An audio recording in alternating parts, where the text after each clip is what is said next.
Hey there, friends, and welcome back to another 3-Minute Thoughts. My name is Derek, and in the next 3 minutes, we're going to dive into several of the Psalms again. This time, Psalm 131, 138, 139, 143 through 145. These Psalms give us a window into David's humility, his awe for God's nearness, his desperation for rescue, and his unwavering sense of praise. They give us a rich picture of a heart that's been shaped both by suffering and by worship. Let's see how we can relate. Psalm 131. I have calmed and quieted my soul like a weaned child with its mother. That's what it says in verse 2. David's describing a soul that is at peace, not from understanding everything, but from trusting that God knows more than we. He doesn't chase after lofty things or worry about what's out of his control.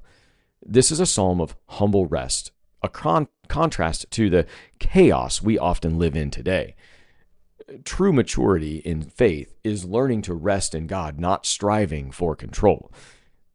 Psalm 138 is all about thanksgiving for God's faithfulness. You have exalted above all things your name and your word. Though I walk in the midst of trouble, you preserve my life. That's verses 2 and 7. David praises God for answering prayer and for preserving him in trouble. What's unique here is the global scope. David sees a day when all kings will praise God, showing a vision far beyond just Israel alone. He sees that God's faithfulness isn't just personal, it has global impact. Psalm 139, this deeply personal psalm celebrates God's omniscience and omnipresence.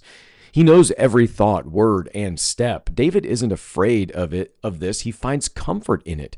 Even in the womb, God was intimately involved. It ends with a request. Search me, O God, and know my heart, and lead me in the way everlasting. God knows everything about you and still chooses to lead and love you. Psalm 143, David feels crushed, chased, and spiritually faint. This psalm echoes deep dependence on God's mercy, not David's righteousness. He cries out for God to teach him, lead him, and revive him. Then 144, David blends military imagery with deep spiritual reflection. He recognizes that victory and peace come from God, not weapons. The psalm ends with a vision of national blessing. And then 145 is a psalm of praise. David's final psalm in the book is an explosion of praise. He celebrates God's character, gracious, merciful, slow to anger, abounding in love. These are the things we cling to about the character of God in our own lives today. That's it for today. Be well, friends.